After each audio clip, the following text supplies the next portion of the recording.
ஓமலூர் வட்டாரத்தின் பல்வேறு கிராமங்களில் மின்கம்பிகள் தாழ்வாக செல்வதால் விவசாயிகள் மற்றும் பொதுமக்கள் கடுமையாக பாதிக்கப்பட்டு வருகின்றனர். சேலம் மாவட்டம் ஓமலூரை அடுத்த வெள்ளாளப்பட்டியில் மின்சார வாரிய உதவி பொறியாளர் அலுவலகம் செயல்பட்டு வருகிறது.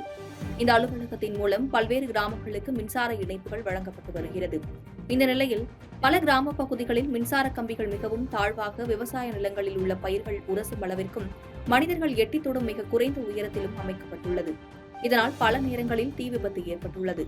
மேலும் சாலையில் வாகனங்கள் செல்ல முடியாத அளவிற்கு மின்கம்பிகள் தாழ்வாக செல்வதால் மூங்கில் கம்புகள் நட்டு மூங்கில் குச்சிகள் மூலம் மின்சார கம்பிகள் தூக்கி நிறுத்தப்பட்டுள்ளது.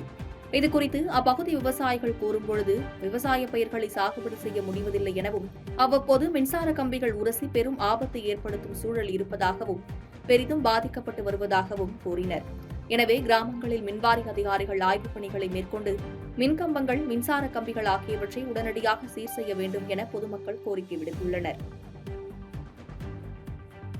பாதகம் செய்பவரை கண்டால் நாம் பயங்கொள்ளலாகாது பாப்பா, மோதி மிதித்து விடு பாப்பா, அவர் முகத்தில் உமிழ்ந்து விடு பாப்பா.